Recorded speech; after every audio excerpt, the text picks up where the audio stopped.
کل آپ حضرات کے سامنے یہ بات عرض کی گئی تھی کہ اس سبق میں 6 باتیں بیان کی جائیں گی۔ نمبر 1 فریقین کا موقف اور اس کی وضاحت۔ نمبر 2 اہل سنت والجماعت احناف کے دلائل اور ان پر ہونے والے اعتراضات کے جوابات۔ نمبر 3 غیر مقلدین کے دلائل اور ان کے جوابات۔ نمبر 4 ناف کے نیچے ہاتھ باندھنے کے وجوہ ترجیح۔ نمبر 5 غیر مقلدین کے جھوٹ اور غلط بیانیاں۔ اور نمبر 6 اس مسئلہ میں غیر مقلدین سے چند سوالات۔ تو ان میں سے پہلی بات تو ہو چکی ہے، دوسری بات کا تذکرہ چل رہا ہے، دلائل اہل سنت والجماعت احناف۔ ان میں ہمارے دلائل میں احادیث مرفوعہ میں سے تیسری دلیل، پہلی دلیل ہم نے قرآن مات تفسیر پیش کی، قرآن کریم کی آیت فصلی لربک وانحر، اس کی تفسیر حضرت علی رضی اللہ تعالیٰ فرماتے ہیں وضع الیمنی علی الیسری تحت سرہ، کہ نماز میں ہاتھ ناف کے نیچے رکھے جائیں۔ دوسری دلیل احادیث مرفوعہ میں سے حضرت وائل بن حجر رضی اللہ تعالیٰ عنہ سے پیش کی، حضرت وائل بن حجر رضی اللہ تعالیٰ عنہ فرماتے ہیں رأیت النبی صلی اللہ علیہ وسلم وضع یمینہ علی شمالہ فی الصلاۃ تحت سرہ، کہ میں نے نبی علیہ الصلوۃ والسلام کو نماز پڑھتے ہوئے دیکھا تو آپ نے نماز میں ہاتھ ناف کے نیچے رکھے ہوئے تھے۔ تیسری دلیل پیش کی حضرت علی رضی اللہ تعالیٰ عنہ سے ثلاث من اخلاق الانبیاء، یہ 3 چیزیں انبیاء کرام علیہم السلام کی سنت میں سے ہیں، عادات میں سے ہیں۔ نمبر 1 سحری تاخیر سے کرنا، نمبر 2 افطاری میں جلدی کرنا، اور نمبر 3 نماز میں ہاتھ ناف کے نیچے رکھنا۔ تو یہ تمام انبیاء کرام کا طریقہ اور عادت رہی ہے۔ تیسری دلیل یہ بھی حضرت علی رضی اللہ تعالیٰ عنہ سے ہے، حضرت علی رضی اللہ تعالیٰ عنہ فرماتے ہیں من سنت الصلاۃ وضع الایدی علی الایدی تحت السرر، فرمایا نماز کی سنت یہ ہے کہ نماز میں ہاتھ ناف کے نیچے رکھے جائیں، اور اس کے اندر یہ سنت کا لفظ ہے من سنت الصلاۃ، نماز کی سنت یہ ہے کہ دائیں ہاتھ کو بائیں ہاتھ پر نماز میں ناف کے نیچے رکھا جائے۔ مصنف ابن ابی شیبہ جلد 3 صفحہ 324 پر یہ روایت موجود ہیں۔ یہاں بطور فائدہ کے یہ بات سمجھیں کہ جب صحابی لفظ سنت بولے تو اس سے نبی کریم صلی اللہ علیہ وسلم کی سنت مراد ہوتی ہے، اور یہ قاعدہ کئی سارے محدثین حضرات نے لکھا ہے۔ ابن صلاح نے مقدمہ ابن صلاح میں، امام شافعی رحمۃ اللہ علیہ نے کتاب الام میں، علامہ عینی نے عمدۃ القاری میں، اور علامہ ذیلی نے نصب الرایہ میں، ان 4 حضرات نے یہ بات لکھی ہے کہ جب صحابی لفظ سنت بولے تو اس سے نبی علیہ الصلوۃ والسلام کی سنت مراد ہوتی ہے۔ تو جب حضرت علی رضی اللہ تعالیٰ فرما رہے ہیں کہ نماز کی سنت یہ ہے، تو اس کا مطلب یہ ہے کہ نبی علیہ الصلوۃ والسلام کی سنت ہے کہ نماز میں ہاتھ ناف کے نیچے رکھے جائیں۔ اور صرف یہی حضرات نہیں بلکہ غیر مقلدین کے ایک بہت بڑے عالم ہیں، ان کے مناظر ہیں مبشر ربانی، اس نے کتاب لکھی ہے آپ کے مسائل ان کا حل، 3 جلدوں میں یہ کتاب ہے۔ اس کی دوسری جلد صفحہ 142 پر انہوں نے یہ بات لکھی ہے کہ یہ بات کہ جب صحابی لفظ سنت بولے تو اس سے نبی علیہ الصلوۃ والسلام کی سنت مراد ہوتی ہے، یعنی یہ حضرات بھی اس بات کے قائل ہیں کہ جب صحابی لفظ سنت بولے تو اس سے نبی علیہ الصلوۃ والسلام کی سنت مراد ہوتی ہے۔ تو اس کا مطلب یہ ہے کہ نماز میں سنت یہ ہے کہ ناف کے نیچے ہاتھ رکھے جائیں۔ لیکن ہم نے شروع کے اندر یہ بات کی تھی کہ ہم پوری بات کرتے ہیں، نمبر 1 ہاتھ کیسے باندھے جائیں، نمبر 2 کہاں باندھے جائیں، اور نمبر 3 ان کا حکم کیا ہے۔ تو ہمارے ایک ایک عمل پر حدیث پاک موجود ہے، جو ہم نے حکم بیان کیا ہے وہ حکم بھی ہم نے حدیث سے بیان کیا ہے کہ حدیث سے یہ بات ثابت ہوتی ہے کہ ناف کے نیچے ہاتھ باندھنا سنت ہے، جبکہ سینے پر ہاتھ باندھنا اس کے ساتھ سنت کا لفظ حدیث میں موجود نہیں ہے، کسی بھی حدیث میں، نہ حدیث مرفوع میں ہے، نہ حدیث موقوف میں ہے، نہ حدیث مقطوع میں ہے، کسی جگہ اس بات کا ذکر نہیں ہے کہ سینے پر ہاتھ باندھنا یا فوق سرہ، سینے پر نہ بھی ہوں، جو حضرات ناف سے اوپر ہاتھ باندھنے کے قائل ہیں، سینے سے نیچے ہاتھ باندھنے کے قائل ہیں، اس میں بھی سنت کا لفظ نہیں ہے۔ سنت کا جو لفظ ہے یہ تحت سرہ کے ساتھ ہے کہ ناف کے نیچے ہاتھ باندھنا یہ سنت ہے۔ اب اس کے اوپر غیر مقلدین کی طرف سے جو اعتراض ہے اس کی سند پر، کہ اس کے اندر ایک راوی ہیں عبد الرحمن بن اسحاق کوفی، کہتے ہیں یہ جو راوی ہیں یہ ضعیف ہیں، لہٰذا یہ حدیث قابل استدلال نہیں ہے۔ جو بھی ہم نے حدیث پیش کی ہے من سنت الصلاۃ وضع الایدی علی الایدی تحت السرر، کہتے ہیں اس کے اندر ایک راوی ہے عبد الرحمن بن اسحاق، یہ ضعیف راوی ہے، لہٰذا حدیث قابل استدلال نہیں ہے۔ تو اس کا ایک جواب یہ ہے یہ بڑا اہم جواب ہے، اس کے اندر ایک قاعدہ بیان کیا گیا ہے، آپ حضرات کو کئی جگہ یہ کام دے گا۔ اس کا جواب یہ ہے کہ اصول حدیث کا قاعدہ ہے کہ مجتہد جب کسی حدیث سے استدلال کرتا ہے تو وہ اس حدیث کے صحیح ہونے کی دلیل ہے۔ المجتہد اذا استدل بحدیث کان تصحیحا لہ، اور یہ قاعدہ کئی ساری کتابوں کے اندر موجود ہے۔ علامہ ابن حمام نے التحریر میں، علامہ ابن حجر اسقلانی نے التلخیص الحبیر میں، اور علامہ ظفر احمد عثمانی نے قواعد فی علوم الحدیث میں، ان تین کتابوں کے اندر یہ قاعدہ موجود ہے کہ مجتہد جب کسی حدیث سے استدلال کرتا ہے تو اس حدیث کے صحیح ہونے کی دلیل ہے۔ اس کا مطلب یہ ہے کہ حدیث صحیح ہے، اس لیے مجتہد نے اس سے استدلال کیا ہے۔ تو فقیہ مجتہد جب کسی حدیث سے استدلال کر لے تو وہ حدیث کیا ہوتی ہے؟ صحیح ہوتی ہے۔ تو یہ جو حدیث ہے ہم نے ابھی پیش کی، من سنت الصلاۃ وضع الایدی علی الایدی تحت السرر، تو اس حدیث سے ایک دو مجتہد اور محدثین نے نہیں بلکہ 11 فقہاء اور محدثین نے اسی حدیث سے استدلال کیا ہے کہ ناف کے نیچے ہاتھ باندھے جائیں، اور وہ کتاب کے اندر، اس فائل کے اندر وہ حوالے سارے کے سارے موجود ہیں، 11 فقہاء اور محدثین کا نام جنہوں نے اس حدیث سے استدلال کیا ہے۔ تو اس کا مطلب یہ ہے کہ حدیث کیا، یہ بالکل صحیح ہے۔ اب یہ جو ضابطہ ہے المجتہد اذا استدل بحدیث کان تصحیحا لہ، کہ مجتہد جب کسی حدیث سے استدلال کرے تو وہ صحت حدیث کی دلیل ہے۔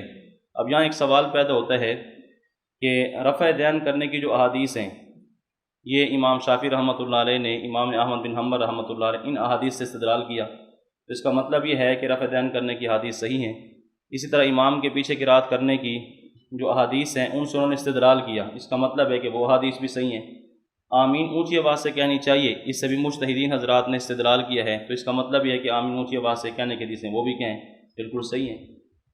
تو اس کا تو مطلب ہے کہ پھر دونوں طرح ٹھیک ہے، رفع دین بھی ٹھیک ہے، آمین اونچی آواز سے بھی ٹھیک ہے، امام کے پیچھے قرات کرنا یہ بھی ٹھیک ہے۔ تو دیکھیں بات سمجھیں کہ امام شافعی رحمۃ اللہ علیہ نے، امام احمد بن حنبل رحمۃ اللہ علیہ نے جو استدلال کیا ہے رفع دین کرنے کی احادیث سے، ہم اس بات کو تسلیم کرتے ہیں کہ رفع دین کرنے کی احادیث بالکل صحیح ہیں۔ ہم یہ تو نہیں کہتے کہ رفع دین کرنے کی احادیث ساری کی ساری ضعیف ہیں، ہم صحیح جو صحیح ہیں ان کو صحیح مانتے ہیں، جو ضعیف ہیں ان کو ضعیف مانتے ہیں۔ بخاری مسلم کے اندر صحیح میں جو حدیثیں موجود ہیں وہ صحیح ہیں، بہت ساری دیگر کتابوں کے اندر حدیثیں موجود ہیں لیکن وہ صحیح نہیں ہیں، ضعیف ہیں۔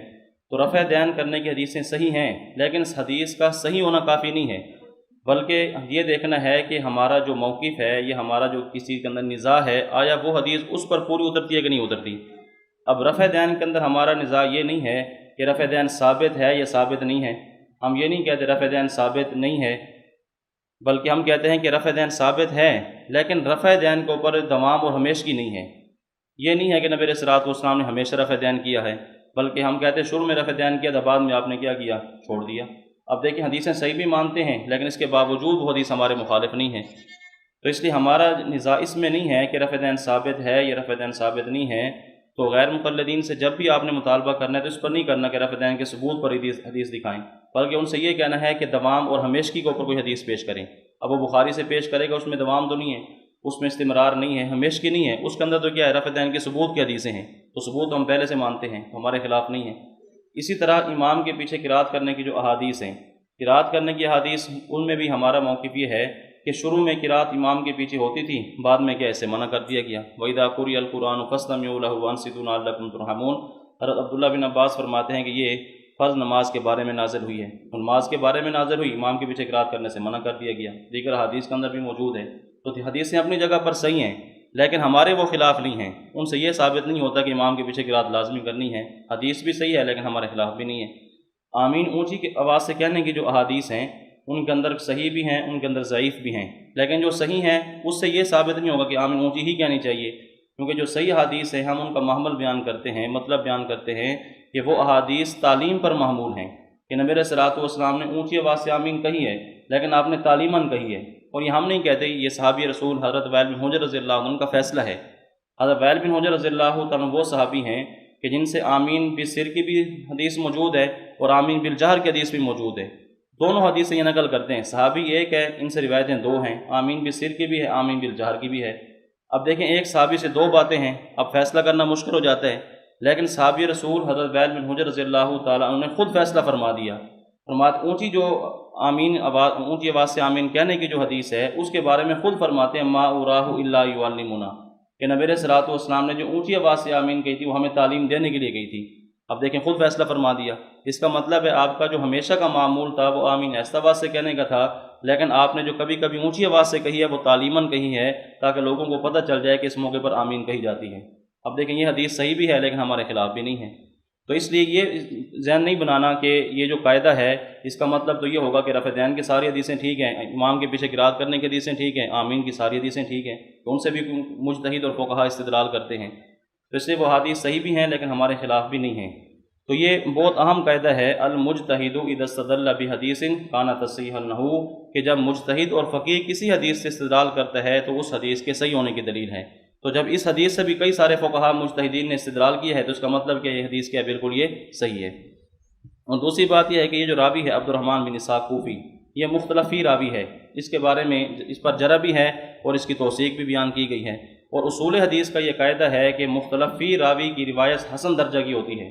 قواعد فی علوم الحدیث میں علامہ ظفر احمد عثمانی رحمۃ اللہ علیہ نے یہ قاعدہ لکھا ہے کہ مختلفی راوی کی جو روایت ہوتی ہے وہ حسن درجہ کی ہوتی ہے، اور حسن درجہ کی روایت کیا ہوتی ہے؟ قابل استدلال ہوتی ہے، لہٰذا یہ کہنا کہ ضعیف ہے قابل استدلال نہیں ہے یہ بات درست نہیں ہے۔ آگے پھر اس طرح چوتھی حدیث، پہلی حدیث سے حضرت علی رضی اللہ تعالیٰ سے گزری ہے جس کے اندر انبیاء کرام کی عادات کا ذکر ہے، 3 چیزیں۔ اسی طرح کی ایک حدیث انس رضی اللہ تعالیٰ عنہ سے ہے، من اخلاق النبوۃ تعجیل الافطار وتاخیر السحور ووضعک یمینک علی شمالک فی الصراط تحت سرہ، تو یہ حدیث بھی اسی کی طرح ہے، اگرچہ یہ ضعیف ہے لیکن اس دوسری حدیث سے اس کی تائید ہو جاتی ہے، وہ جو پہلی حدیث گزری ہے اس سے بھی اس کی تائید ہوتی ہے، دیگر حدیث سے بھی اس کی تائید ہوتی ہے، تو ضعیف حدیث کا اگر کوئی شاہد مل جائے اور اس کا کوئی مؤید مل جائے تو اس کا ذوق ختم ہو جاتا ہے۔ یہ حدیث اگرچہ ضعیف ایک راوی کی وجہ سے، لیکن چونکہ اس کی تائید بھی موجود ہے، اس کا مؤید موجود ہے اور اس کا شاہد بھی موجود ہے، اس لیے یہ حدیث اس کا جو ذوق ہے یہ ختم ہو جائے گا۔ اور ویسے بھی اگر کوئی ضعیف، دیکھیں ایک یہ قاعدہ ہے کہ ضعیف جمع ضعیف یہ حسن ہوتی ہے، غیر مقلدین کے ہاں ضعیف جمع ضعیف وہ ضعیف ہوتی ہے، یعنی 2 حدیثیں اگر ضعیف جمع ہو جائیں وہ کہتے ہیں ضعیف ہی رہیں گی، اور ہمارے ہاں دیکھیں قاعدہ یہ ہے اگر 2 حدیث ضعیف اکٹھی ہو جائیں تو ان کا ذوق ختم ہو جاتا ہے، تو اگر یہ حدیث ضعیف بھی ہے تو اس سے ہمارے کوئی خلاف نہیں ہے، ہمارے پاس دیگر بہت ساری احادیث موجود ہیں جن سے اس کی تائید بھی ہوتی ہے اور وہ اس کی شاہد بھی ہیں۔ اس طرح آگے پھر احادیث موقوفہ میں حضرت علی رضی اللہ تعالیٰ عنہ سے، حضرت ابو ہریرہ رضی اللہ تعالیٰ عنہ سے بھی احادیث موجود ہیں جن کے اندر یہ بات موجود ہے کہ نماز میں ہاتھ ناف کے نیچے رکھے جائیں۔ آگے غیر مقلدین کا ایک عمومی شبہ ہے وہ پیش کرتے ہیں، وہ کہتے ہیں کہ دیکھیں یہ جو حنفی ہیں یہ ہاتھ ناف کے نیچے باندھتے ہیں، لیکن ان کی جو خواتین ہیں یہ ہاتھ سینے پر باندھتی ہیں، تو جب ساری کی ساری احادیثیں ناف کے نیچے ہاتھ باندھنے کی ہیں، سینے پر ہاتھ باندھنے کی حدیث نہیں ہے، تو ان کی خواتین یہ سینے پر ہاتھ کیوں باندھتی ہیں؟ تو ان کی خواتین کو بھی چاہیے کہ پھر یہ ناف کے نیچے ہاتھ باندھیں، تو ایک نہ شبہ یہ پیش کرتے ہیں۔ تو یہاں پر پہلے آپ ایک اصول سمجھیں، اس کے بعد اس کا جواب ملاحظہ فرمائیں۔ دیکھیں اصول یہ ہے، اصول مناظرہ کے اندر بھی اصول لکھا ہے کہ اپنے دلائل سے آدمی کو اپنے اصولوں سے پیچھے نہیں ہٹنا چاہیے، جو اپنے دلائل ہیں ان دلائل پر آدمی کو مضبوط رہنا چاہیے، کاربند رہنا چاہیے۔ ہمارے دلائل 4 ہیں، نمبر 1 قرآن، نمبر 2 حدیث، نمبر 3 اجماع امت اور نمبر 4 قیاس شرعی، یہ ہمارے اہل سنت والجماعت کے 4 دلائل ہیں۔ ان سے جو چیز ثابت ہوگی وہ اس کو یوں کہا جائے گا کہ یہ کس سے ثابت ہے؟ دلائل شریعہ سے ثابت ہے، یہ شریعت کی چیز ہے۔ اب جب ہمارے دلائل 4 ہیں تو ہمیں جو قرآن سے چیز مل جائے وہ بھی ٹھیک ہے، جو سنت سے مل جائے وہ بھی ٹھیک ہے، اجماع امت سے مل جائے وہ بھی گئے ٹھیک ہے، اور قیاس شرعی سے مل جائے وہ بھی ٹھیک ہے۔ لیکن غیر مقلدین یہاں پر یہ دھوکہ یہ دیتے ہیں، جب اس مسئلے پر گفتگو ہو تو ایک دوسرے آدمی کو بٹھائیں گے، اس سے کہیں گے دیکھو یار قرآن کو ہم بھی مانتے ہیں یہ بھی مانتے ہیں، حدیث کو ہم بھی مانتے ہیں یہ بھی مانتے ہیں، ان دونوں چیزوں کے اوپر کیا اتفاق ہے؟ قرآن و حدیث کو ہم بھی مانتے ہیں یہ بھی مانتے ہیں۔ اب یہ جو اجماع ہے اور قیاس ہے یہ اختلافی چیزیں ہو گئی، کہتے ہیں کہ ہم نہیں مانتے اور یہ حنفی مانتے ہیں، قرآن حدیث کو دونوں مانتے ہیں، اجماع اور قیاس اس کو ہم نہیں مانتے یہ مانتے ہیں، کہتے ہیں جو اتفاقی چیزیں ان کو لے لیتے ہیں، جو اختلافی چیزیں ان کو چھوڑ دیتے ہیں، لہٰذا قرآن و سنت سے بات کرتے ہیں۔ تو ہم بھی قرآن پیش کریں گے یہ بھی قرآن پیش کریں، ہم حدیث پیش کریں گے یہ بھی حدیث پیش کریں گے، لہٰذا اس قرآن حدیث کو بنیاد بنا کر فیصلہ کرنا ہے۔ اب اس کی بات تو بظاہر بہت اچھی ہے کہ وہ بات تو بہت اچھی کر رہا ہے، لیکن اس کے اندر وہ دھوکہ دینا چاہتا ہے کہ اپنے اصولوں سے ہمیں ہٹانا چاہتا ہے، تو اس کے سامنے ہم پھر ایک اور بات کرتے ہیں، جس طرح استاد جی فرماتے ہیں کہ کبھی سوال کا جواب ہوتا ہے، اور کبھی سوال پر سوال کیا ہوتا ہے؟ سوال کا جواب ہوتا ہے۔ تو ہم ان سے کہتے ہیں کہ دیکھیں آپ یہ کہتے ہیں کہ قرآن و حدیث اتفاقی ہیں لہٰذا ان کو لے لیتے ہیں، اجماع امت اور قیاس یہ اختلاف اس کو چھوڑ دیتے ہیں، تو ہم ان سے کہتے ہیں اگر تمہاری بات ہو منکرین حدیث سے، اگر تمہارے سامنے منکرین حدیث بیٹھا ہو، اگر وہ کیا کہے، وہ کہے کہ دیکھو قرآن اتفاقی ہے، قرآن کو ہم بھی مانتے ہیں، قرآن کو تم بھی مانتے ہو، حدیث کو اوپر اختلاف ہو گیا کہ حدیث کو ہم نہیں مانتے تم مانتے ہو، لہٰذا ہم صرف قرآن سے بات کریں گے، حدیث سے بات نہیں کریں گے۔ حدیث کیا ہو گئی؟ اختلافی ہو گئی ہے، قرآن پر دونوں متفق ہو گئے اور حدیث کے اندر کیا ہو گیا؟ اختلاف ہو گیا۔ تو کیا تم ان کے سامنے اس بات کو قبول کر لو گے؟ ہم غیر مقلدین سے کہتے ہیں کہ اگر منکرین حدیث تمہیں یہ بات کریں اور تمہیں اس اصول پر لے کر آئیں تو کیا تم اس اصول پر آنے کے لیے تیار ہو؟ اس اصول پر ان سے بات کرنے کے لیے تیار ہو کہ قرآن تو اتفاقی ہے، اس سے بات کریں گے، حدیث سے اختلاف ہے، اس سے بات نہیں کریں گے۔ تو جیسے منکرین حدیث کے سامنے یہ حدیث کو نہیں چھوڑ سکتے، تو منکرین فقہ اور منکرین اجماع کے سامنے ہم کیا اجماع کو بھی نہیں چھوڑ سکتے، منکرین قیاس کے سامنے ہم قیاس کو بھی نہیں چھوڑ سکتے۔ تو اس لیے ہمارے اپنے جب دلائل موجود ہیں، نمبر 1 قرآن، نمبر 2 سنت، نمبر 3 اجماع امت اور نمبر 4 کیا قیاس شرعی، ان سے جو مسئلہ ثابت ہوگا وہ کس کا مسئلہ ہوگا؟ وہ شریعت کا مسئلہ ہوگا۔ تو ہم کہتے ہیں کہ یہ جو عورتوں کا سینے پر ہاتھ باندھنے کا مسئلہ ہے یہ اجماع سے ثابت ہے، اس کے اوپر اجماع ہے، امت کا اجماع ہے، فقہاء کا اجماع ہے، شروع سے یہ بات چلی آ رہی ہے کہ عورت نے ہاتھ کس پر باندھنے ہیں؟ سینے پر باندھنے ہیں۔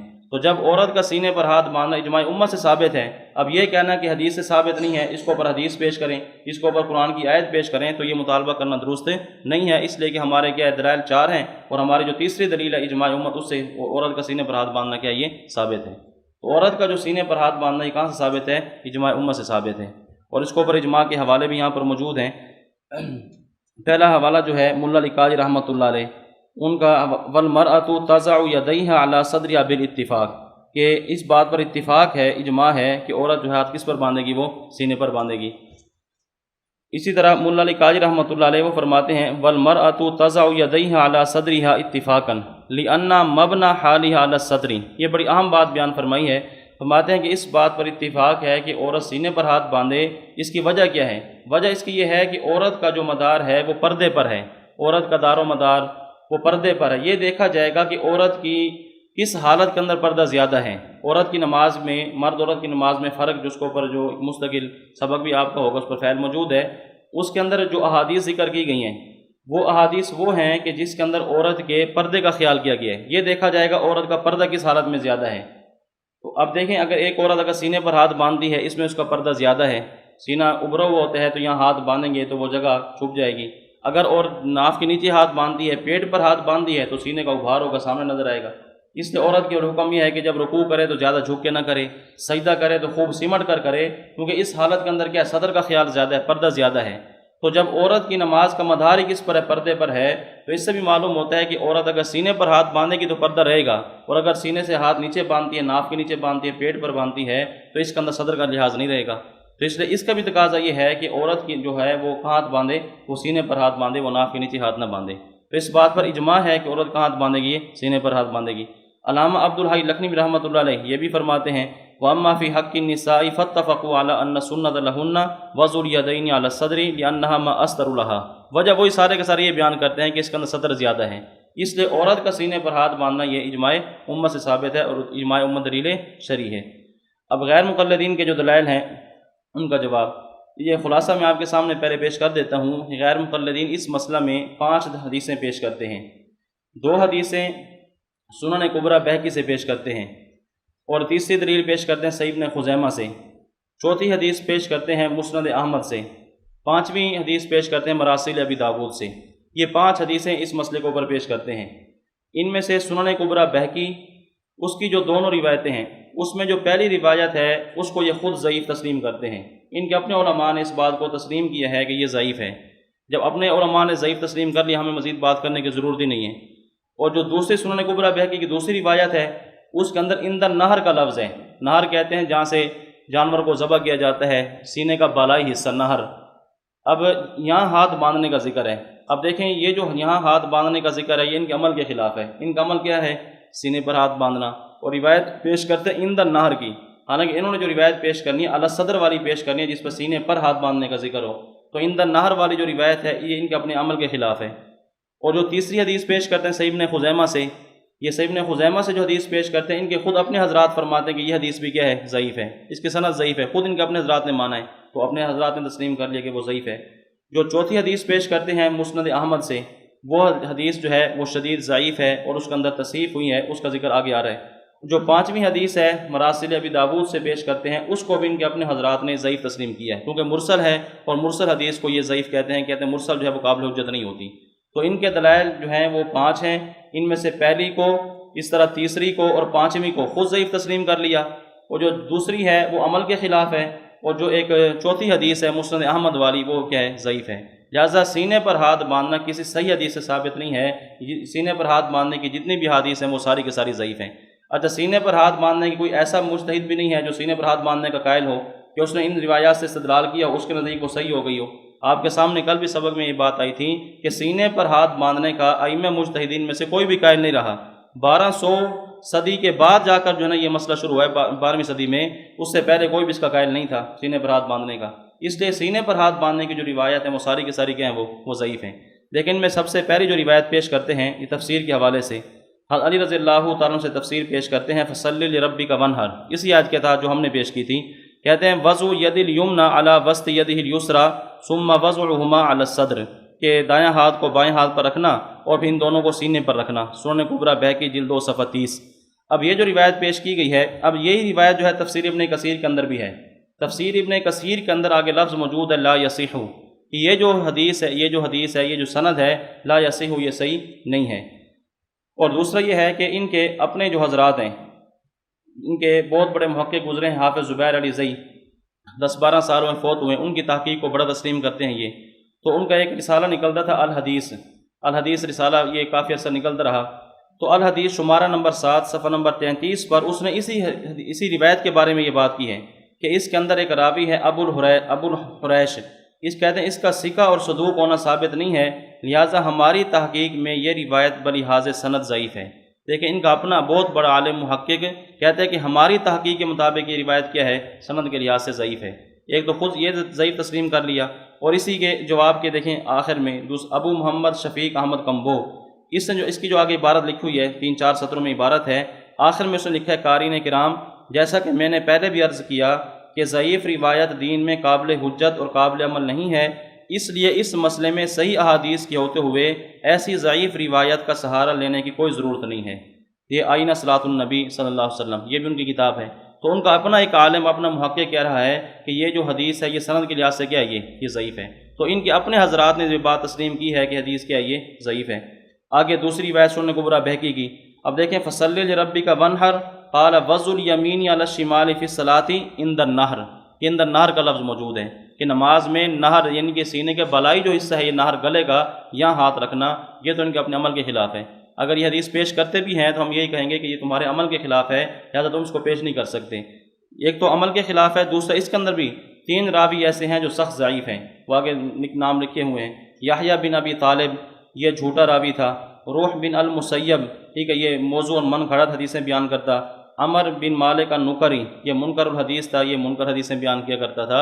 تو ایک راوی نہیں، 3 راوی اس کے اندر ہیں جو سخت ضعیف ہیں، مجروح ہیں، لہٰذا یہ سند کے لحاظ سے بھی ٹھیک نہیں ہے، اور اس کا متن دیکھا جائے تو یہ ان کے عمل کے خلاف ہے، لہٰذا یہ بھی قابل استدلال نہیں ہے۔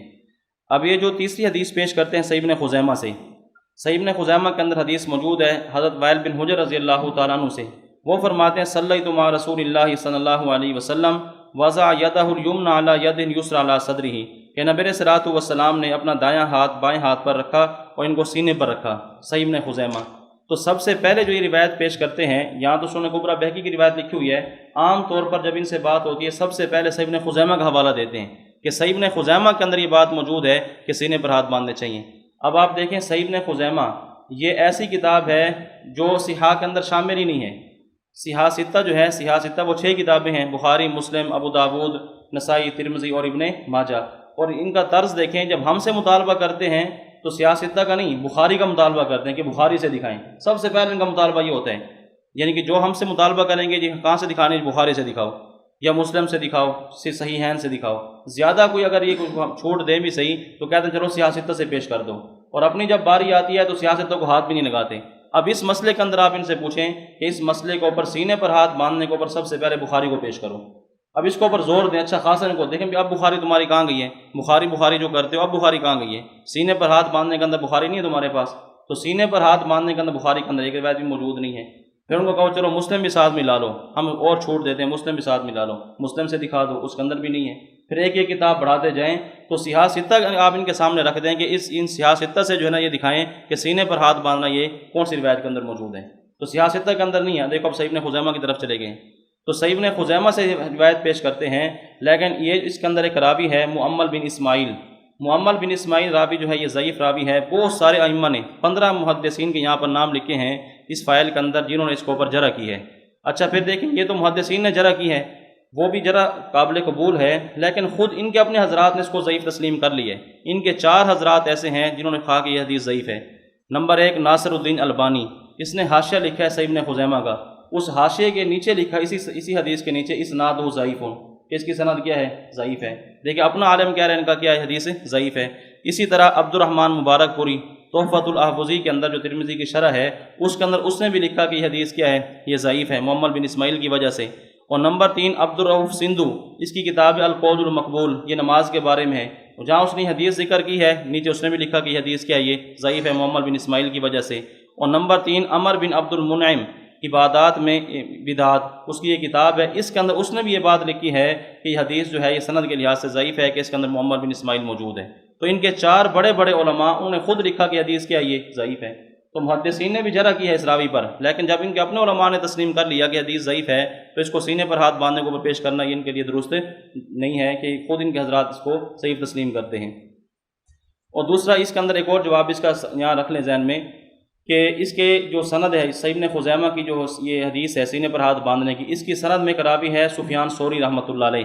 امام سفیان ثوری رحمۃ اللہ علیہ وہ سند کے اندر موجود ہیں. اور امام سفیان ثوری رحمۃ اللہ علیہ کا اپنا جو عمل ہے وہ ناف کے نیچے ہاتھ باندھنے کا ہے، وہ سینے پر ہاتھ باندھنے کا نہیں ہے. اور یہ اصول حدیث کا قاعدہ ہے، یہاں پر بھی اصول لکھا ہے. اصول حدیث کا قاعدہ ہے کہ جب راوی کا اپنا عمل اپنی بیان کردہ روایت کے خلاف آ جائے تو اس کے عمل کو لیا جائے گا، اس کی روایت کو نہیں لیا جائے گا. یعنی راوی کا فتویٰ یا راوی کا عمل اپنی بیان کردہ روایت کے خلاف آ جائے تو اس کے عمل کو لیا جائے گا، اس کے فتوے کو لیا جائے گا، اس کی روایت کو نہیں لیا جائے گا. اور اس کا عمل اپنی روایت کے خلاف اس بات کی دلیل ہے کہ یہ حدیث یا ضعیف ہے یا معول ہے یا منسوخ ہے یا متروک ہے، اس لیے تو اس کو عمل نہیں کر رہا. ورنہ یہ کیسے ہو سکتا ہے کہ ایک آدمی کیا روایت بھی نقل کرے اس کے مطابق اس کا عمل بھی نہ ہو، وہ ہو بھی مجتہد اور فقیہ، روایت بھی نقل کر رہا ہے اور اس کے اوپر اس کا عمل بھی نہیں ہے. تو اس کا مطلب یہ ہے کہ وہ روایت اس کے نزدیک کیا صحیح نہیں ہے. باقی ضعیف روایتیں تو نقل کی گئی ہیں، یہ تو نہیں ہے کہ جو روایت بھی آدمی آگے نقل کرے وہ ساری کی ساری صحیح ہو. تو امام سفیان ثوری رحمۃ اللہ علیہ اس حدیث کے راوی ہیں، ان کا اپنا عمل جو ہے وہ ناف کے نیچے ہاتھ باندھنے کا ہے، سینے پر ہاتھ باندھنے کا نہیں ہے. اس کا مطلب یہ ہے کہ حدیث ان کے نزدیک بھی کیا ہے یہ ضعیف ہے کہ اپنا عمل ان کے اس روایت کے خلاف ہے. اسی طرح یہ جو چوتھی حدیث پیش کرتے ہیں مسند احمد سے، دیکھیں یہ جو 3 حدیثیں آپ کے سامنے آئی ہیں ان میں سے پہلی کو ضعیف تسلیم کیا، تیسری کو بھی ضعیف تسلیم کیا، اور جو دوسری تھی وہ اس میں کس کا لفظ ہے؟ ایندھن نہر کا لفظ ہے کہ یہاں گلے پر ہاتھ باندھنا، یہ ان کے عمل کے خلاف ہے. اب یہ چوتھی حدیث ہے مسند احمد کے اندر جو حدیث موجود ہے جس کو یہ زیادہ زور و شور سے پیش کرتے ہیں.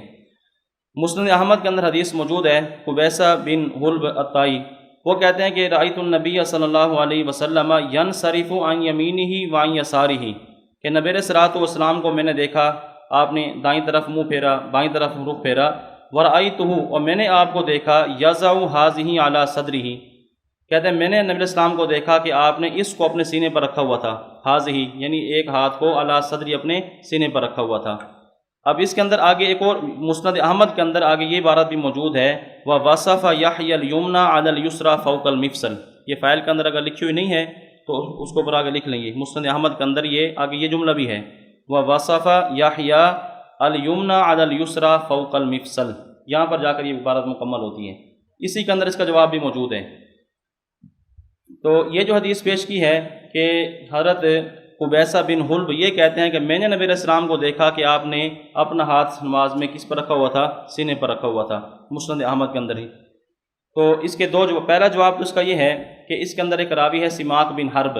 یہ سماک بن حرب جو راوی ہے یہ 14 محدثین نے اس کے اوپر جرح کی ہے.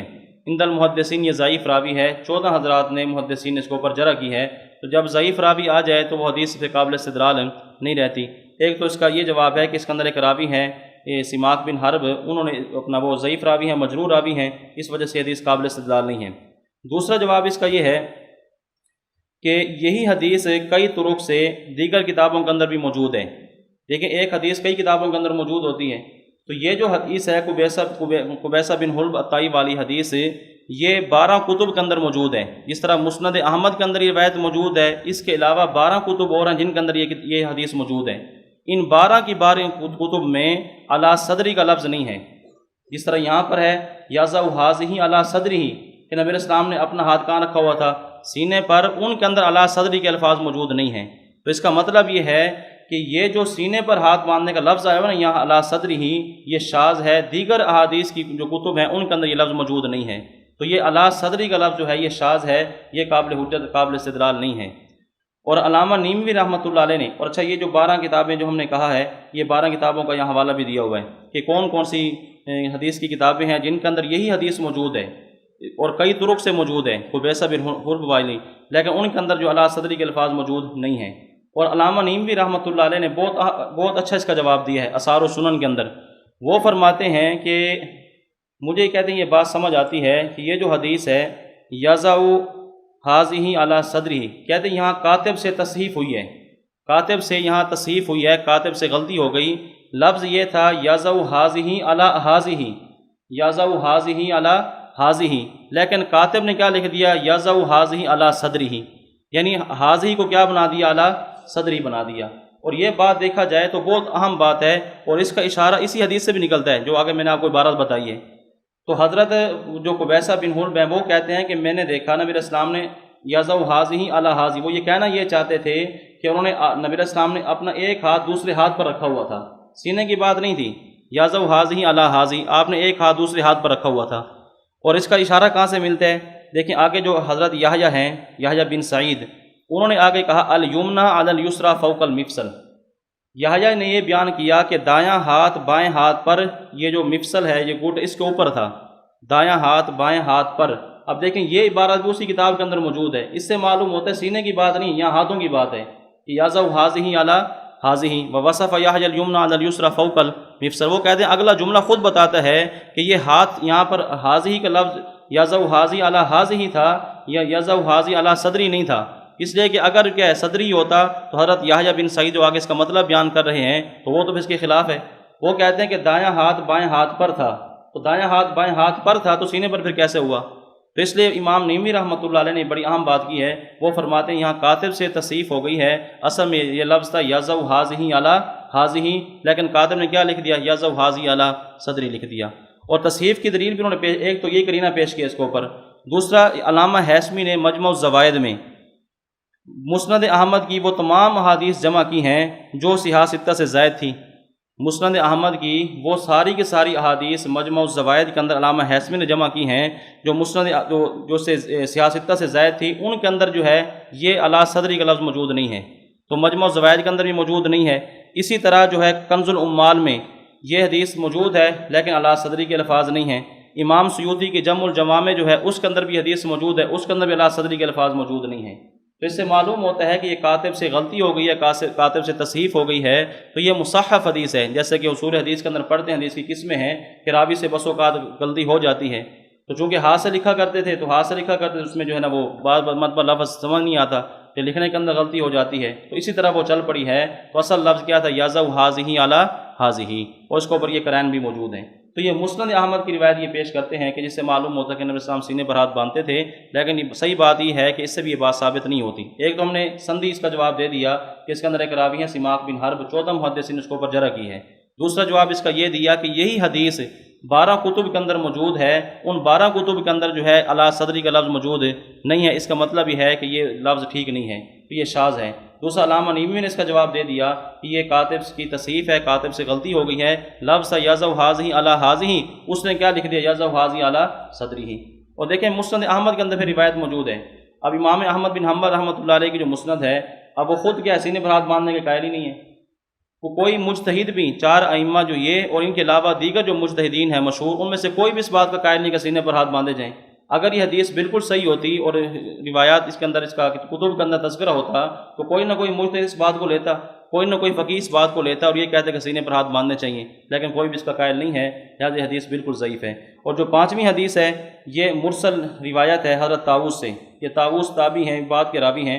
کان النبی صلی اللہ علیہ وسلم یضع یدہ الیمنی علی یدہ الیسریٰ ثم یشد بینہما علی صدرہ وہو فی الصلاۃ، وہ کہتے ہیں کہ نبی علیہ السلام نے اپنا دایاں ہاتھ بائیں ہاتھ پر رکھا، پھر آپ نے ان دونوں کو اپنے سینے کے اوپر رکھ لیا اور آپ نماز کی حالت میں تھے۔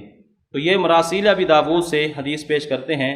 تو یہ جو پہلی بات یہ کہ یہ مرسل ہے، تو مرسل روایت جو ہے ان کے نزدیک ویسے ضعیف ہے، اور خود زبیر علیہ نے لکھا کہ یہ چونکہ مرسل روایت ہے اور مرسل ہمارے ہاں کیا ہوتی ہے، کہتے ہیں ضعیف ہوتی ہے، لہٰذا یہ حدیث قابل استدلال نہیں ہے۔ اور اس کے اندر ایک راوی بھی ہے سلیمان بن موسیٰ، اس پر بہت سارے ائمہ نے جرح کی ہے، تو یہ لہٰذا یہ حدیث قابل استدلال نہیں ہے۔ اس کے علاوہ آپ کی خدمت میں ایک بات میں عرض کرتا ہوں، کل بھی یہ میں نے بات کی تھی کہ غیر مقلدین بہت زیادہ جھوٹ بولتے ہیں، غلط بیانیوں سے کام لیتے ہیں، خیانتیں کرتے ہیں۔ غیر مقلدین کی خیانت ملاحظہ فرمائیں کہ غیر مقلدین، اچھا یہ جو روایت تھی مراسیل ابی داؤد میں تھی، جو سنن ابی داؤد کے ساتھ لگی ہوئی ہے، مراسیل ابو داؤد کی جو مراسیل ہیں، اب غیر مقلدین نے کیا کیا، مرسل سے روایت اٹھائی، ابو داؤد کی مرسل سے، وہاں سے اٹھا کر سنن ابی داؤد کا ذکر وہاں درج کر دی ہے۔ یعنی پہلے ہم ان سے مطالبہ کیا کرتے تھے کہ سیاسی حدیث پیش کرو کہ جس کے اندر سینے پر ہاتھ باندھنے کا ذکر ہو، اب ان کے پاس حدیث نہیں تھی، نہ بخاری مسلم میں تھی، نہ سنن اربعہ میں تھی، پورے صحاح ستہ کے اندر ان کے پاس کوئی ایسی حدیث موجود نہیں تھی کہ جس کے اندر سینے پر ہاتھ باندھنے کا ذکر ہو۔ اب ان کو جب بار بار ان کے سامنے یہ مطالبہ ہوتا، شرمندگی ان کو ہوتی، تو انہوں نے کیا کیا کہ مراسیل سے ایک حدیث اٹھائی اور اس کو اٹھا کر جو ابو داؤد کے اندر درج کر دیا ہے۔ اب یہ کتنی بڑی خیانت ہے کہ ابو داؤد کے اندر حدیث سرے سے موجود ہی نہیں تھی، وہ کس میں تھی، مراسیل کے اندر تھی، تو مراسیل سے اٹھا کر انہوں نے، اب آپ ان کی کتابیں اٹھا کر دیکھیں جو ان کے مکتبوں سے چھپتی ہیں، ابو داؤد جو ان کے کتب خانے سے چھپی ہے، تو اس کے اندر جو ہے یہ حدیث جو مراسیل ابی داؤد کے اندر تھی، یہ حدیث انہوں نے اب سنن ابی داؤد کے اندر ذکر کر دی ہے، تو کتنی بڑی خیانت ہے۔ اب آپ ان سے مطالبہ کریں گے تو یہ وہی ابو داؤد اٹھا کر دکھا دیں گے کہ دیکھو ابو داؤد کے اندر یہ حدیث موجود ہے۔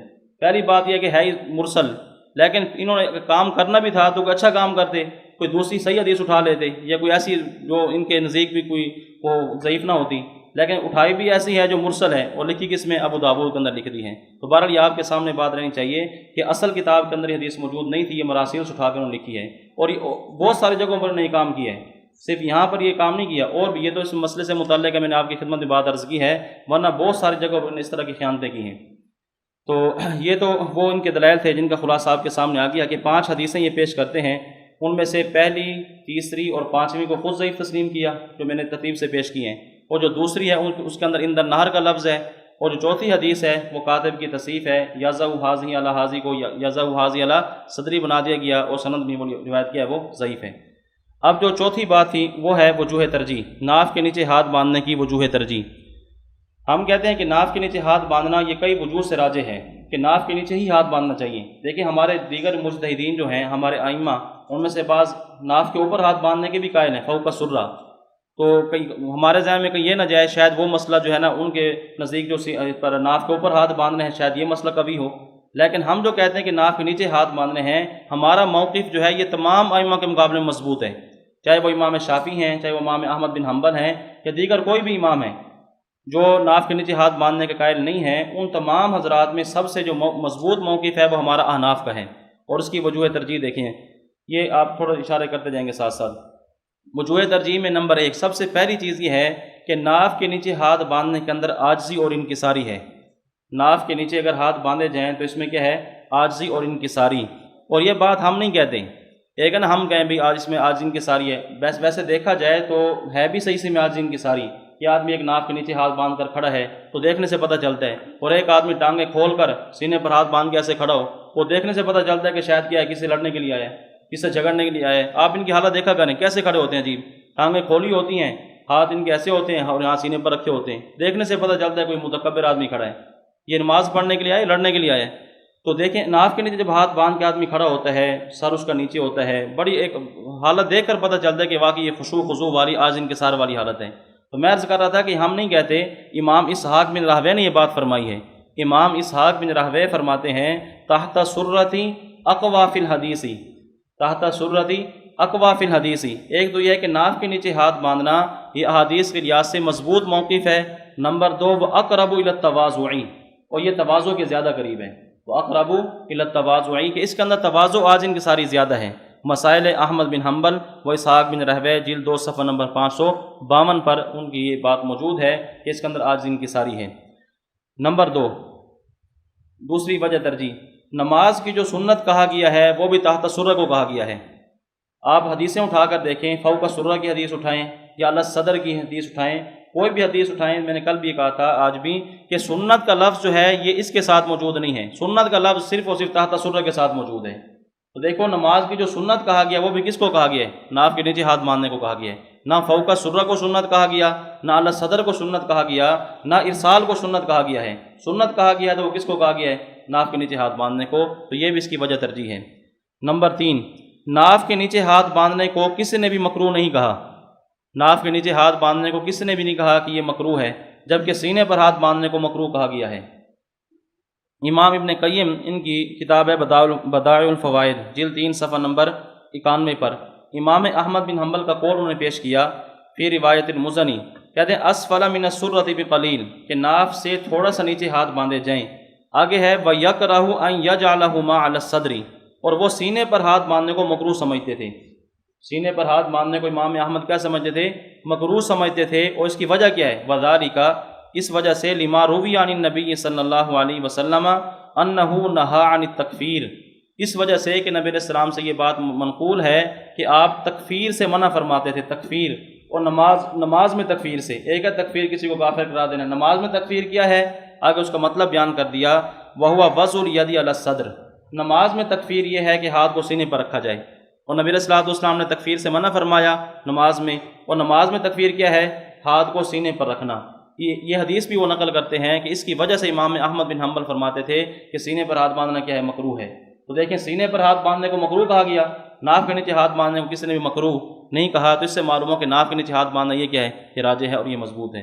نمبر 4، چوتھی وجہ ترجیح یہ ہے کہ سینے پر ہاتھ باندھنا ائمہ اربعہ میں سے کسی کا بھی مذہب نہیں ہے، سینے پر ہاتھ باندھنا ائمہ اربعہ میں سے کسی کا بھی مذہب نہیں ہے، اور ناف کے نیچے ہاتھ باندھنا کیا یہ حناف کا مذہب ہے۔ سینے پر ہاتھ باندھنے کو کوئی بھی قائل نہیں ہے، ناف کے نیچے ہاتھ باندھنے کے پھر بھی فقہا قائل ہیں، اور علامہ ابن نجیم حنفی فرماتے ہیں وما خالف الائمۃ الاربعۃ مخالف للاجماع، کہ ائمہ اربعہ کی مخالفت اجماع کی مخالفت ہے۔ الاشباح والنظائر میں فرماتے ہیں کہ ائمہ اربعہ کی مخالفت کس کی مخالفت ہے؟ کہتے ہیں اجماع کی مخالفت ہے، اور جو بندہ اجماع کی مخالفت کرتا ہے قرآن کریم نے اس کی 2 سزائیں بیان فرمائی ہیں، وَيَتَّبِعْ غَيْرَ سَبِيلِ الْمُؤْمِنِينَ نُوَلِّهِ مَا تَوَلَّى وَنُصْلِهِ جہنم، کہ اللہ تعالیٰ اس کو 2 سزائیں دیتے ہیں جو اجماع امت کو نہیں مانتا، جو مومنین کے راستے کے علاوہ کوئی اور راستہ تلاش کرتا ہے، اور اسی آیت کے تحت مفسرین نے لکھا کہ اجماع امت کی حجت ہونے کی دلیل ہے، تو اللہ تعالیٰ نے اس کے اندر منکرین اجماع کی 2 سزائیں بیان کی ہیں۔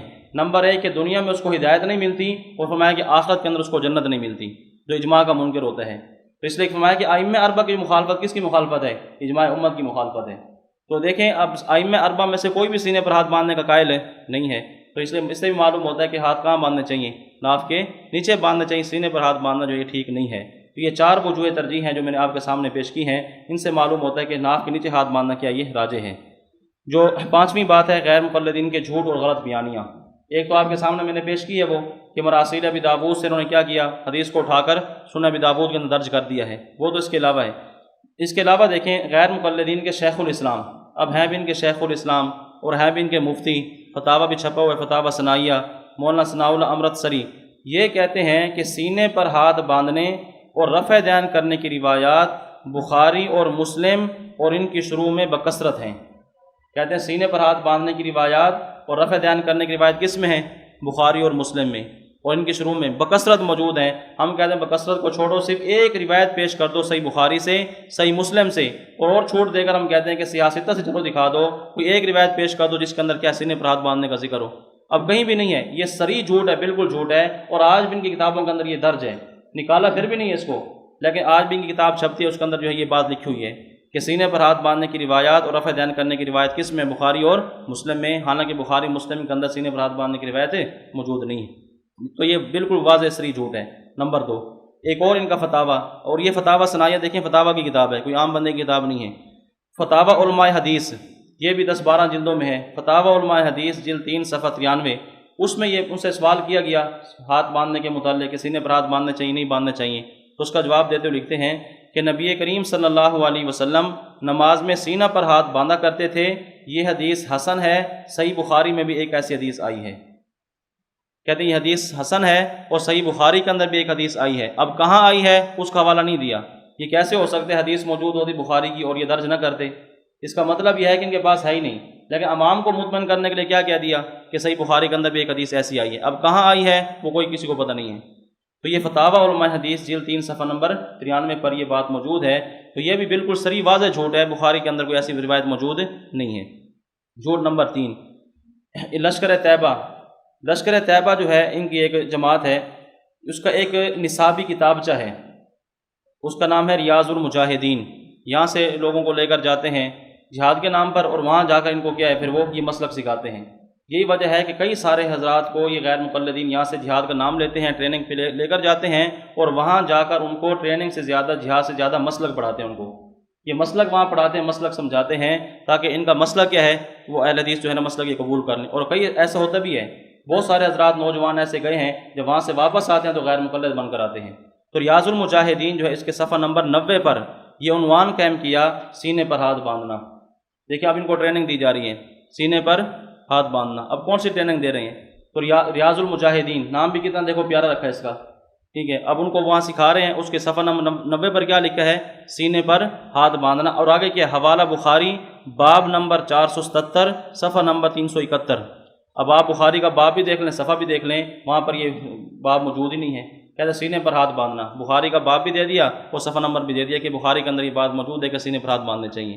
اب ایک عام بندہ وہ تو دیکھے کہ بخاری کے اندر بات آ گئی ہے، تو بخاری کی جو کہ اہمیت ان کے دل میں بٹھائی ہوتی ہے، اس سے جب بخاری کا نام آتا ہے تو ان کے عوام بس وہ قبول کر لیتی ہے، حالانکہ بخاری کے اندر ایسی بات موجود نہیں ہے. نمبر 4، اور غیر مقلدین کی اتنی بڑی خیانت انہوں نے کی ہے کہ صحیح ابن خزیمہ، ابھی آپ کے سامنے حدیث پیش کی گئی تھی ان کے دلائل میں، صحیح ابن خزیمہ جس کے اندر معمر بن اسماعیل راوی تھا، انہوں نے کیا کیا؟ صحیح ابن خزیمہ کی یہ جو سند تھی پوری سند انہوں نے اڑا دی ہے.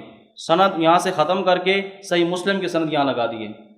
یعنی صحیح ابن خزیمہ کی مکمل سند ختم کر دی، جس کے اندر معمر بن اسماعیل تھا وہ ساری سند ختم کر دی ہے، اور اس جگہ کون سی لگا دی؟ صحیح مسلم کی جو بالکل صحیح سند تھی وہ انہوں نے یہاں درج کر دی ہے.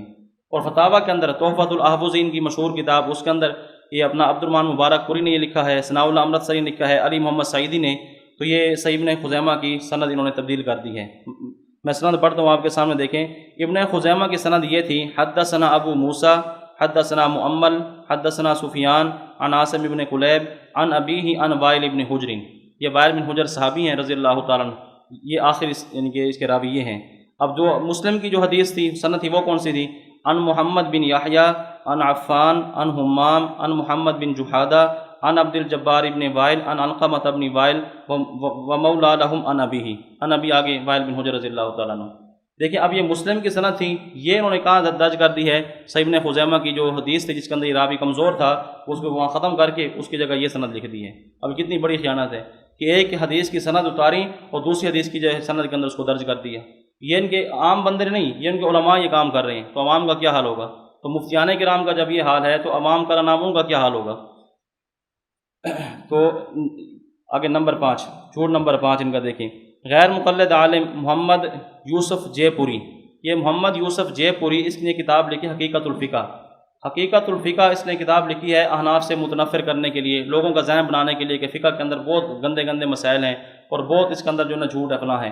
اور یہ محمد یوسف جے پوری جو ہے نا یہ جھوٹ کا پلندہ ہے، اتنے جھوٹ اسے لکھے ہیں. آپ اس کی کتاب اٹھا لیں حقیقت الفقہ اور آپ دیکھیں کتنی جگہ سے جھوٹ بولا ہے. یہ تو میں اس کے ایک حوالہ آپ کے سامنے پیش کروں جو موضوع سے متعلق ہے، میں نے اس کتاب کے اندر بہت سارے جھوٹ اسے جمع کیے ہیں.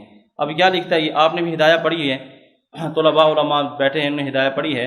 کہتا ہے کہ ہدایہ میں ناف کے نیچے ہاتھ باندھنے کی حدیث باتفاق ائمہ محدثین ضعیف ہے. ہدایہ کے اندر یہ بات لکھی ہے کہ ناف کے نیچے ہاتھ باندھنے کی جو حدیثیں ہیں تمام ائمہ کا اس بات پر اتفاق ہے کہ ساری حدیثیں کیا ضعیف ہیں. اب ہدایہ میں کہاں یہ بات لکھی ہے وہ کسی کو پتہ نہیں ہے، کون سی ہدایہ میں لکھی ہے کوئی پتہ نہیں ہے. اب دیکھیں ہدایہ کے اندر تو یہ بات موجود ہی نہیں ہے کہ ناف کے نیچے ہاتھ باندھنے کی ساری حدیثیں کیا ہیں ضعیف. اور آگے کیا لکھتا ہے؟ کہتا ہے اور ہدایہ میں یہ لکھا ہے کہ سینے پر ہاتھ باندھنے کی حدیث باتفاق ائمہ محدثین صحیح ہے. ہدایہ جلد 1 صفحہ 350 حوالہ بھی دیا ہے، ہدایہ جلد 1 صفحہ 350. کہتے ہیں اس کے اوپر یہ بات لکھی ہے کہ ناف کے نیچے ہاتھ باندھنے کی ساری حدیثیں ضعیف ہیں اور سینے کے اوپر ہاتھ باندھنے کی جو حدیث ہے وہ کیا ہے؟ وہ تمام محدثین فرماتے ہیں کہ وہ حدیث کیا ہے؟ صحیح ہے. اب ہدایہ میں کہاں بات موجود ہے اب کسی کو کوئی پتہ نہیں ہے. اب دیکھیں انہوں نے اپنی کتابوں کے اندر کتنے جھوٹ سے کام لیے. تو یہ ان کا جھوٹ ہے، صریح جھوٹ ہے. یہ 5 جھوٹ میں نے آپ کے سامنے پیش کیے ہیں جو کتابوں کے اندر جنہوں نے لکھے ہیں، لیکن یہ بات موجود نہیں ہے. آگے ان سے جو ہے چند سوالات ہیں. پہلا سوال یہ ہے کہ سینے پر ہاتھ باندھنے کا حکم کیا ہے؟ ان سے آپ یہ پوچھیں کہ تم جو سینے پر ہاتھ باندھتے ہو اس کا حکم کیا ہے، یہ فرض ہے، واجب ہے یا سنت ہے، اور قرآن سے حدیث پیش کریں، قرآن سے دلیل دکھائیں یا صحیح حدیث پیش کریں، کیونکہ یہ کہتے ہیں ہمارے دو ہی اصول ہیں، قرآن اور حدیث۔ قرآن حدیث سے ہمیں دکھائیں کہ کس جگہ پر یہ لکھا ہوا ہے کہ سینے پر ہاتھ باندھنا فرض ہے، واجب ہے یا سنت ہے۔ نمبر 2، تم نے اپنی کتابوں کے اندر یہ بات لکھی ہے کہ سینے پر ہاتھ باندھنا سنت ہے، جیسے کل بھی آپ کے سامنے ان کا یہ مذہب پیش کیا گیا تھا، کتاب کا حوالہ پیش کیا، لیکن سنت کا لفظ کہاں پر ہے، سنت کا لفظ کس حدیث میں آیا ہے، کون سی کتاب کے اندر آیا ہے؟ ہمارا مطالبہ یہ ہے کہ ہمیں وہ لفظ دکھائیں جہاں پر یہ سنت کا لفظ موجود ہے۔ تیسرا سوال یہ ہے کہ تم ہر وقت بخاری مسلم کا نعرہ لگاتے ہو، بخاری بخاری کرتے ہیں، ہر مسئلے میں بخاری مسلم کا حوالہ مانگتے ہو۔ ہمارا سوال یہ ہے کہ بخاری مسلم سے صحیح، صریح اور مرفوع حدیث پیش کریں جس میں سینے پر ہاتھ باندھنے کا ذکر ہو۔ بخاری مسلم سے ایسے حدیث پیش کریں کہ جس میں سینے پر ہاتھ باندھنے کا ذکر موجود ہو، جیسے ہم سے مطالبہ کرتے ہو۔ نمبر 4، تم نے اپنی کتابوں کے اندر یہ بات لکھی ہے کہ حنفیوں کی نماز نہیں ہوتی کیونکہ وہ ناف کے نیچے ہاتھ باندھتے ہیں۔ ہمارا سوال یہ ہے کہ یہ فتویٰ اپنے اصول کے مطابق قرآن و حدیث سے پیش کریں کہ ناف کے نیچے ہاتھ باندھنے سے نماز نہیں ہوتی۔ اللہ تعالیٰ نے یہ بات فرمائی ہے، یا نبی صلی اللہ علیہ وسلم نے یہ بات فرمائی ہے کہ ناف کے نیچے ہاتھ باندھنے سے نماز نہیں ہوتی۔ یہ جو تم نے فتویٰ لگایا ہے کس بنیاد پر لگایا ہے؟ تو اس کا بھی اس کے اوپر کوئی حوالہ پیش کریں قرآن سے یا حدیث سے۔ اور 5واں سوال یہ ہے کہ ایسے امام کے پیچھے نماز پڑھنے کا حکم کیا ہے؟ ایک امام ایسا ہے جو ناف کے نیچے ہاتھ باندھتا ہے، اور تمہارا بندہ جو ہے یہی آ کے ہماری مسجد میں نماز پڑھتے ہیں، صرف کیا ہے اپنا مسئلہ پھیلانے کے لیے دعوت کا موقع مل جائے گا، آمین اونچی آواز سے کہیں گے، رفع دین کریں گے، لوگ پوچھیں گے، ہمیں دعوت کا موقع مل جائے گا۔ تو ہم کہتے ہیں کہ ہمارا امام ناف کے نیچے ہاتھ باندھتا ہے، تو جو امام ناف کے نیچے ہاتھ باندھے اس کے پیچھے نماز پڑھنے کا حکم کیا ہے؟ کیونکہ تم کہتے ہو کہ اس کی نماز ہی نہیں ہوتی، وہ تو اعلیٰ تناسل پہ ہاتھ باندھتا ہے۔ جب اس کی نماز نہیں ہوگی تمہاری نماز کے پیچھے کیسے ہوگی؟ تو تم پھر ہماری مسجد میں آ کے نماز کیوں پڑھتے ہو؟ ہمارے مسجد کا ماحول خراب کیوں کرتے ہو؟ تو جب ایک امام ناف کے نیچے ہاتھ باندھتا ہے اس کے پیچھے نماز پڑھنے کا کیا حکم ہے؟ اس کی نماز ہوگی یا نہیں ہوگی؟ اس کی اگر ہوگی تو پھر تمہاری اس کی ہوتی ہے تو پھر تمہارا فتویٰ کدھر گیا کہ امام جو ناف کے نیچے ہاتھ باندھتا اس کی نماز نہیں ہوتی؟ اور اگر ہو جاتی ہے تو فتویٰ ٹھیک نہیں ہے، اور اگر نہیں ہوتی پھر تمہاری نماز بھی نہیں ہوتی۔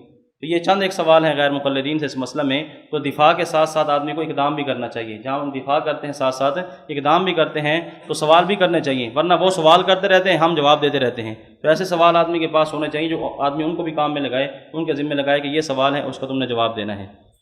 سبحانک اللہم و بحمدک نشہد ان لا الہ الا انت نستغفرک و نتوب الیک۔